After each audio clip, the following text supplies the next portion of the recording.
Hey everyone, Mark Meckler here, president of Convention Estates and your host for the BattleCry.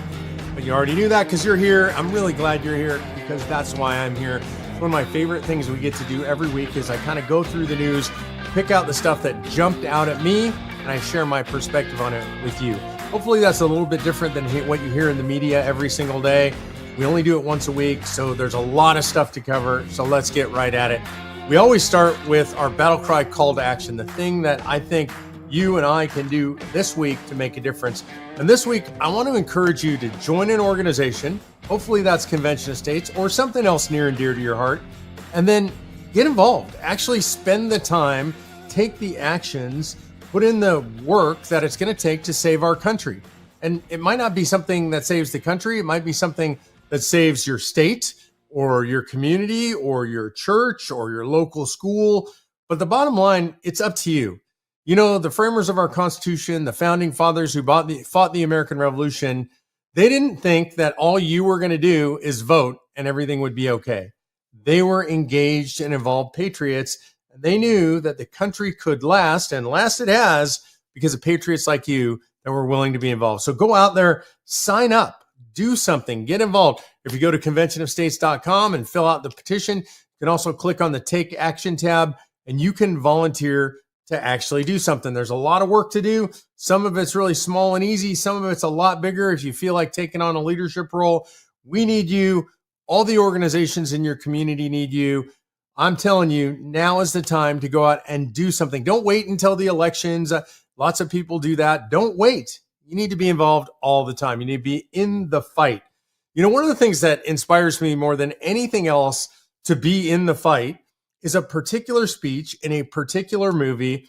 And I'm not a big movie buff. I'm not a big movie fan. I don't follow a lot of movies. I don't watch a ton of movies. But there was a movie that had a huge effect on me. And there was a particular scene in the movie that always resonates with me. The movie is Braveheart. And this is a scene from William Wallace. Whenever I watch it, I get chills and it inspires me to the fight. So I wanted producer G to play that for you today. I'm William Wallace.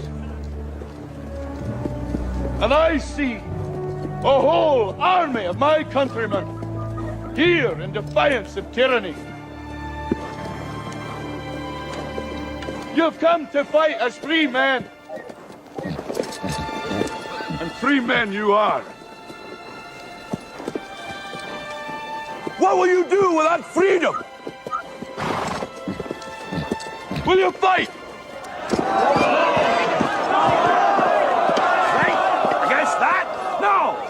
We will run, and we will live.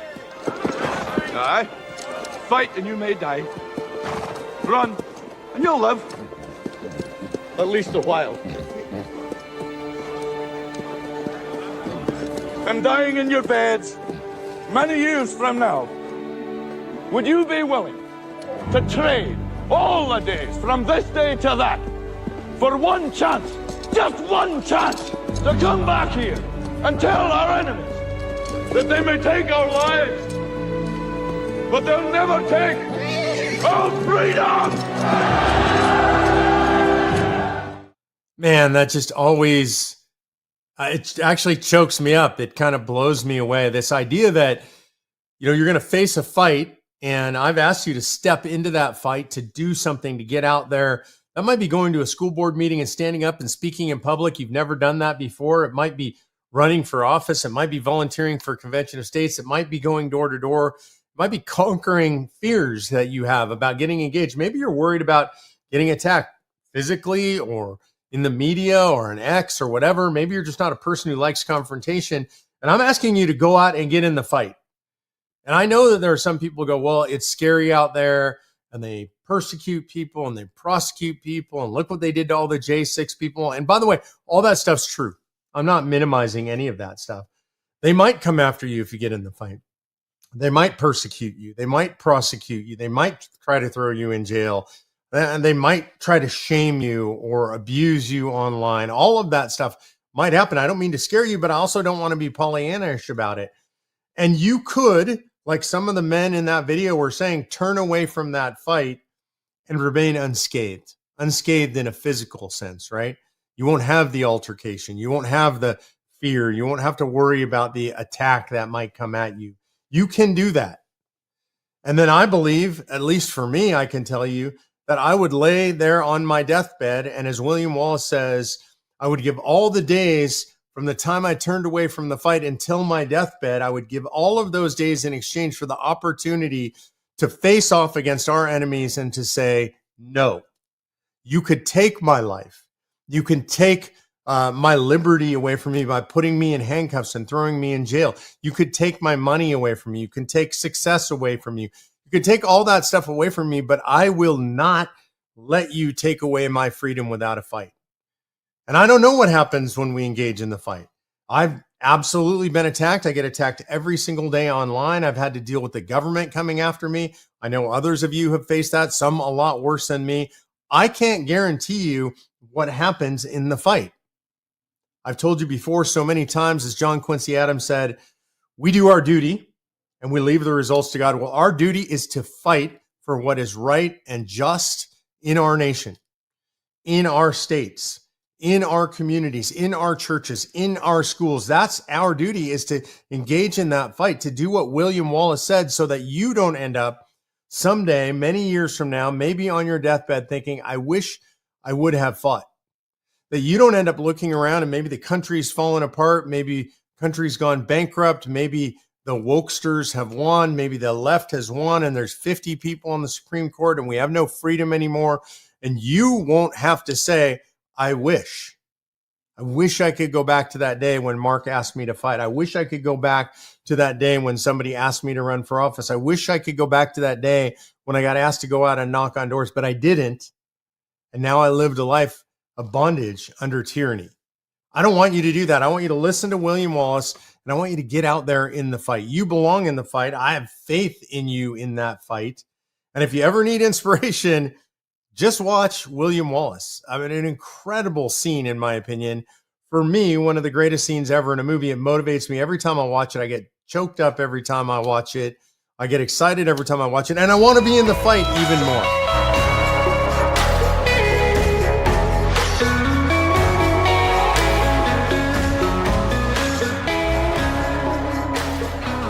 And the fight is going on every day. Speaking of fights right now, President Trump is in a major fight versus the courts. And you have district court judges that keep throwing injunction after him, temporary restraining orders, all this stuff, trying to throw sand in the gears of this administration. And there's a huge fight going on around immigration right now. And very specifically, there's a fight going on around an illegal immigrant who was residing in Maryland. I want to be really clear what I'm saying. Illegal immigrant in this country illegally. Two courts had adjudicated him as probably a member of MS-13, one of the most violent gangs from El Salvador. And now the left is painting him as a Maryland father. Interesting. I just saw in the news this week that his wife came out and said that he was a brutally violent man who had beaten her repeatedly. She apparently has some kind of protective order against him. Not some goody two-shoes Maryland father. You have a Maryland congressman or senator just went to El Salvador to plead for this guy's really saying they were going to bring him home, as if Maryland is his home. He's an El Salvadoran citizen. He has been adjudicated by two courts to be likely a member of MS-13, and he's being held in a Salvadoran prison right now.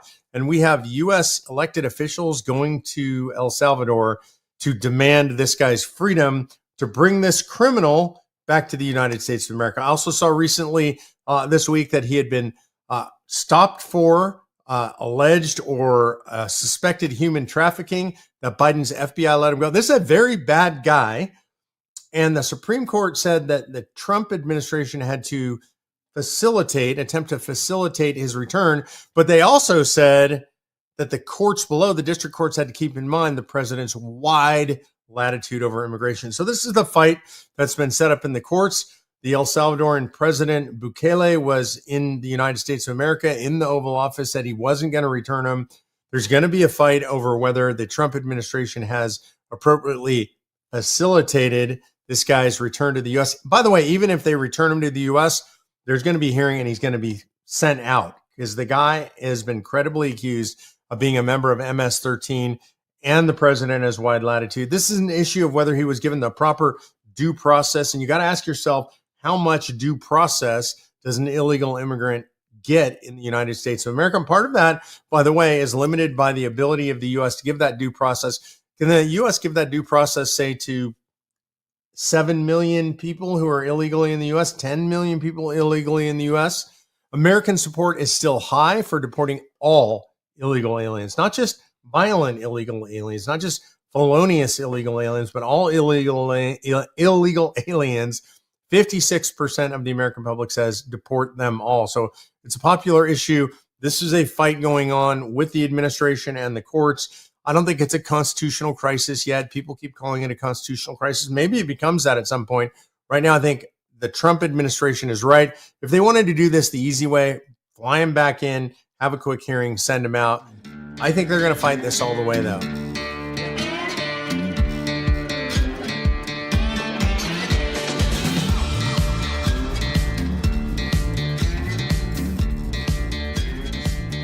I can't believe these words are coming out of my mouth. I think hell hath frozen over. Listen to this clip from Whoopi Goldberg, because it seems to me she agrees with Trump. Trying to take apart the Department of Education. Yes. Maybe that is a good thing, because maybe it will force us to make sure that our kids actually get what they need. Maybe it'll force us to go to our state and say, listen, I want to make sure, since you're taking all this money from my taxes, I want to make sure that my kids get exactly what they need. I don't have to wait for the government to do it. We can do it. This is now in our hands. This is in our hands, and it's going to be tough, and nobody wants to do it because it's a... But you know what? If it comes down to your survival, this is what you got to do. You got to take care of what you got to take care of. Who is living inside Whoopi Goldberg's skin? That's what I want to know. That is a very conservative, self-governing position, right? Do away with the Department of Education, return it to the states, and take personal responsibility. Man, she could be the poster child for self-governance right there. That was absolutely incredible. I don't know if you saw Sonny Hoskins staring at her like the evil eye, just burning a hole through Whoopi Goldberg. I think this is absolutely a watershed moment. And I think we're seeing a lot of these in the media where people on the left, maybe even unbeknownst to them, are saying right-wing things. Why is that? Like, why would that be happening? And I do believe I can explain that. See, if people just tell the truth is not partisan, but the truth is conservative. And that's just true. Why are we letting bureaucrats in Washington, D.C., thousands of miles away from these local school districts? They don't know a thing about these local school districts or the kids or the needs of the community or the parents.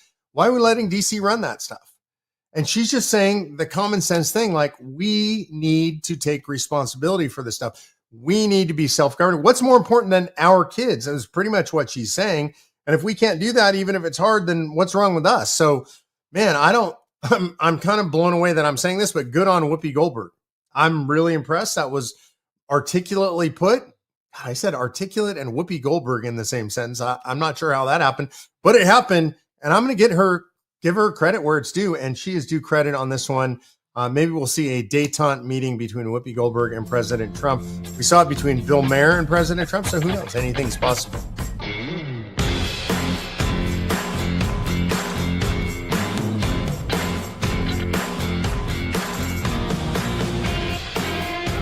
But sometimes the enemies of freedom aren't so obvious.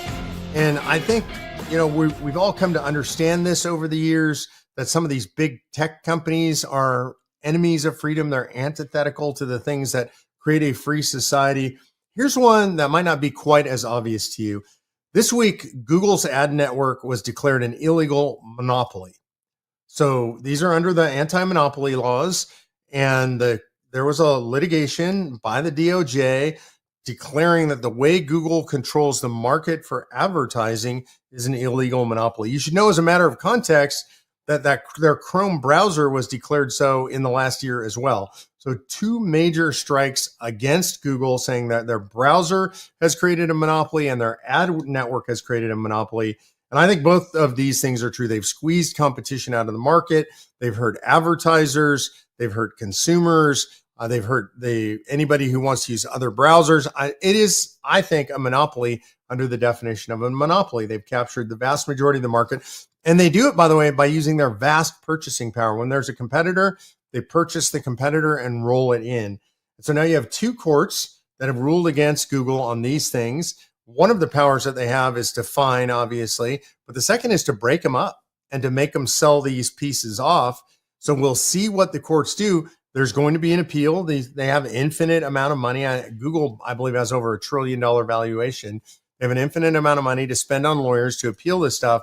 So it's going to play out over the next couple of years. But right now, it looks like they're going to go after Google and they're going to try and break them up. And I think big tech has gotten too big and too in bed with the federal government. Though I have to say these litigations went on through the Biden administration and the Trump administration. So it seems like maybe this idea of the big tech companies and the government in bed together all the time, that seems to be falling out. It's getting interesting, and I think it's really good.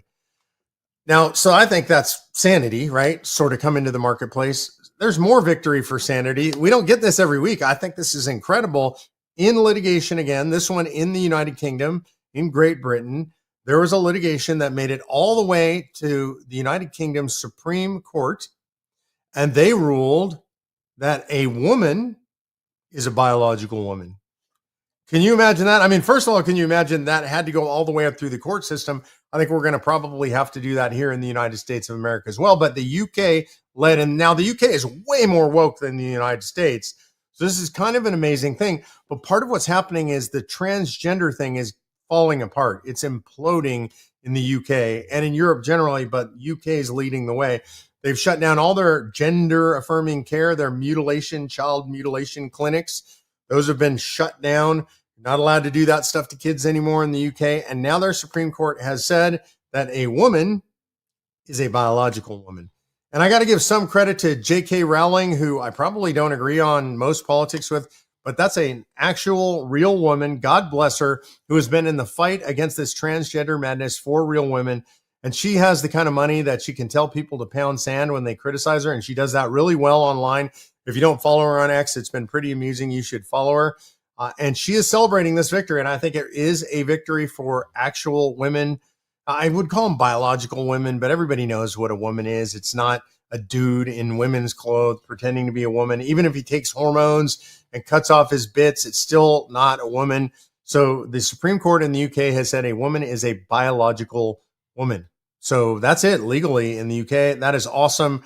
That's going to spread across all of Europe, I believe, and ultimately, hopefully, across the pond to the United States of America, and we'll get this gender madness out of our society. I'm excited about that. I think maybe the theme today is just more and more sanity, because now here's a great environmental story. I know usually when I'm talking about the environmentalists and all that, I'm not saying it's a great story, but here's a great environmental story. The wind is coming out of wind power. There was a huge, huge offshore wind power farm or ranch or whatever you call it planned off coastal New York, and Secretary of Interior Doug Burgum has stopped it. The Trump administration said they're stopping all of this stuff. They're doing a review of all of this stuff and any kind of federal funding or permits or whatever that are required to do this stuff. By the way, this wind farm was going to kill massive amounts of birds. I believe it was going to damage sea life, just like it damages wildlife on land. It's going to damage sea life. It's going to just create an incredible visual pollution out there in the ocean. Not to mention, I think a lot of actual pollution. And yeah, I am an environmentalist, not the wacko kind of environmentalist, but an actual conservative conservationist. A lot of conservatives are. We love the wild things in our country, the wild lands, the wild oceans. We don't want to see a bunch of windmills sticking up out of the ocean. By the way, the projected cost of power from this wind plant off the coast of New York was double the going rate of power. So what they were going to do is put up all these windmills, probably with government subsidies, rip off the people of New York, pollute the ocean, destroy the wildlife. That has been stopped by Trump, who I think we can now claim is the greatest environmentalist president in the history of the country. And here's another one that proves that. Coming out of the Pentagon is now leading the way on small, clean micro reactors for nuclear power. If you haven't read about this, when we think of nuclear power, most of us think of these giant power plants, these giant cooling towers that were built in the 1960s and 1970s. A lot of them have been decommissioned. but they're not the new technology. The new technology is all micro power plants. They're safe. They can't melt down. They don't leak radiation. I mean, these are incredible. You can power a neighborhood with one of these things that could fit in your backyard. They can put them on ships. They can put them, importantly, in data centers or near data centers, because we're going to have this AI revolution, or it's going on in this country right now and all over the world. Power is the issue. These micro reactors are going to be the way to power these things. And you have the Pentagon now leading the way on deploying these things, improving these things out. The Pentagon can move more quickly than they can in the private sector with all the regulations that have to be faced in the private sector. So the Pentagon is going to be testing these things out and starting to build these things out. And there is a small backstory on this that might be the biggest story, which is these things produce enough power to produce, or the power needed for weapons grade lasers. And that's the reason the Pentagon's really interested in it. They need the power for the AI. They need the power for their ships. And they need the power for the next generation of weapons. And they're going to get it from these nuclear microreactors. By the way, that's going to have a fan out effect, a tail effect for private sector industry. You're going to end up seeing these little nuclear power plants running neighborhoods. So you won't need miles and miles of transmission lines. And these things last forever. They run with very little maintenance. By the way, they also run on, you guessed it, AI. That's part of what makes them safe and secure, is they learn about how to, the AI learns how to efficiently run the power plant, gets better and better at it over time. So I think this is going to be a major development that you and I are going to see in the near future, in our lifetime. So I'm pretty excited about that. Now, one of my favorite all-time law professors, I didn't take any classes from him, just a professor that I really admire, is Professor Randy Barnett, taught at Georgetown for many years. Just a fantastic guy. He's on the Convention of States Legal Advisory Board. Super smart, libertarian professor, libertarian/conservative professor. And he reminded me of this on X this week. He said, this is a reminder of the bullets that we dodged, that Dems told us they'd fire the moment they gained the presidency and bare majorities in the House and Senate. Well, listen to these. They said they would abolish the filibuster, admit D.C. and Puerto Rico as states, which would be Democrat states, expand the Supreme Court to gain ideological control. They would nationalize elections to require ID-free mail-in drop box ballots, thus securing themselves the elections forever. They would nationalize single-payer health care. They would keep the borders open. These are things they said they were going to do. This is not me making it up. It's not Professor Barnett making it up. This is what they said they would do. And there was a whole lot more. And when all that stuff was accomplished and there was no going back, I know there are some conservatives and libertarians out there that would be very, very sad and would write very sad op-eds. But they weren't in the fight. You were in the fight. Professor Barnett is in the fight. We were in the fight. And don't think it's over. All that stuff could still happen. That's what the left wants to do to this country. And we can't let them. That's one of the reasons we got to call a convention of states, take the power away from the federal government, give it back to the states. So one of the reasons you need to be engaged in elections, make sure that the kind of people that you support win your elections. That's at the school board, all the way up to the presidency. You have to get involved. Coming full circle, you got to be in the fight, right? Isn't that what I told you that this week's call to action was? The BattleCry call to action was get in the fight. So go out there, join an organization, and get in the fight. Now, last week in COS travel, I was in Louisiana. I was in the state legislature. Great team there. They were there for their legislative surge day. Met a lot of legislators. More importantly to me, met the grassroots, got to hang out with the grassroots. I've been there 2 years in a row for their surge. That might be the first state I've ever done that with, except next week I will be in Colorado, and that is on the 23rd. I'll be in Denver for a rally at the Capitol at noon. So if you're anywhere near Denver, be there at noon at the Capitol. We'll be out on the steps for a rally. That's 2 years in a row for me in Denver, so that's pretty cool. I'm excited to be with my Colorado family, Colorado team out there.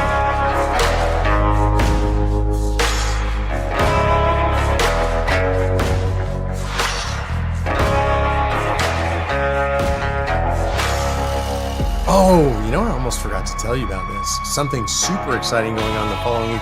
Something we wanted to do for a long time. Convention of States is going to have a large booth presence at the NRA convention. That is in Atlanta, the 25th through the 27th. Bunch of grassroots manning the booth. Our chief grassroots officer, Mike Ruthenberg, is going to be there. We got people coming in from 4 states to man the booth. It's going to be great. You know why we're doing it? because we love the Second Amendment. Just like the NRA is there to protect the Second Amendment, we're there. We're in the fight to protect the Second Amendment. All of our grassroots love the Second Amendment. We've got a long history supporting the Second Amendment. Chuck Cooper is on our legal advisory board. Chuck, for many years, was the number one outside litigator for the NRA, fighting for the preservation of and the expansion of the interpretation of the Second Amendment. We're at gun shows all over the country with our booths, and we collect hundreds, if not thousands, of petitions a year at gun shows. We believe in the right to keep and bear arms. We believe in the entire Bill of Rights, and we're excited to be a gun rights supporter at the NRA convention in Georgia next week. If you're going to be there the 25th through the 27th, make sure you stop by our booth, say hi. If you haven't signed the petition, what's wrong with you? You need to do that. Okay, it is it's that time. It's my favorite time, which is time for Q&A, because you guys are the smartest people there are, and I get great questions from you. Before we go to the Q&A, don't forget to sign our open letter to Elon Musk. Go to conventionofstates.com/Musk. Also sign our letter to Trump, conventionofstates.com/Trump. So again, conventionofstates.com/Trump or /Musk. Put your name on those letters. We'll get them to President Trump and to Elon Musk. Also go to shopconventionofstates.com just shop conventionofstates.com. We're having a spring cleaning sale, 30% off markdown on select items. There's cool stuff there. You can get the Second Amendment hat. You can get our Live Free or Die t-shirt that I'm wearing right now, one of my new favorites. Lots of great stuff. Particular items marked 30% down. Shopconventionofstates.com. I really struggle with that one for some reason. All right. Going to Ask Mark Anything. You can ask me anything by going to conventionofstates.com/Ask Mark. And if you want to know the kind of questions I really like, listen to what producer G asked me a few weeks ago. You can go see that. There were some great questions there. Normally they're more serious than G's questions, but I like the fun ones too. Jesse Jensen asked, do you think we are in a soft civil war, especially with what is going on with Tesla? Yeah, Jesse, I do. And I think it's, in some cases, become a hard civil war, a live fire civil war. I think you've got people with guns shooting out lights at Tesla dealerships, shooting out cameras. You got Teslas set on fire. You got people assaulting people because they're driving Teslas. And this is not the first of this. We've seen a lot of this from the left. You've TPUSA events where people are physically attacking the students that are hosting these events. You've got conservative events on campuses where professors are kicking over tables and the like. So I don't think it's just a soft civil war. I think there's a civil war going on. But I want to warn you, and people like us, don't engage in that stuff. The left is the party of violence. They want the violence. They want it because ultimately they're fascists and they want to declare martial law. And they want to shut down all of our ability to speak. They want to tar and feather you with the moniker of violent fascists, but they're the violent fascists. So don't do the violence. I'm not saying not to defend yourself if you have to. You should always be prepared to defend yourself, but don't engage in that way. It's better off if we don't do that. Jack Gilbert said, well, I agree. Repealing the 17th Amendment would be next to impossible. Could we propose an amendment that each state is responsible for paying their own legislators? Yeah, I hadn't thought about that, Jack, but I think that's a good one. I do agree that I think it'd be hard to repeal the 17th Amendment, which is the direct election of senators. But the idea that we should make them paid by their states, I kind of like that. And what if each state paid whatever they wanted to pay, right? And so it's up to the state. I like that. We'll give the state more control. And one of the things I've suggested is how about if we give the states the right of recall? I got that from somebody in the Nebraska legislature, suggested that to me. So what if we have a right of recall where the state doesn't appoint the senator, people elect the senator, but if they're not doing the bidding of the state government, if they're not doing what their state wants them to do, they can be recalled by the legislature as well. I really like that idea too. So I think that's another way that we could sort of soften the negative impact that the 17th Amendment has had. Well, I appreciate you guys for being here this Sunday night, and this is obviously Easter Sunday. I hope you went to church. I hope you spent time with your family. I hope it was a blessed Easter Sunday for you. You know, for me, Easter Sunday, I always try to remember how incredibly blessed I am by the fact that I have a Lord and Savior that was willing to give up his life on the cross for me and for you and for all of us so that we might be redeemed of and forgiven of our sins. That's something we can't do for ourselves. It took a Lord and Savior to do that. It took a Lord who was willing to send and sacrifice his one and only Son to come here to earth, to live as a man, to conquer death, to bleed so that through his blood we might have salvation and eternal life. That's what I remembered this Sunday. I spent it with my family. I hope you guys did that with yours. And I hope that you had a blessed Easter Sunday, and I hope that God watches over you, protects you, and blesses you. We'll see you next week on the Battle Cry.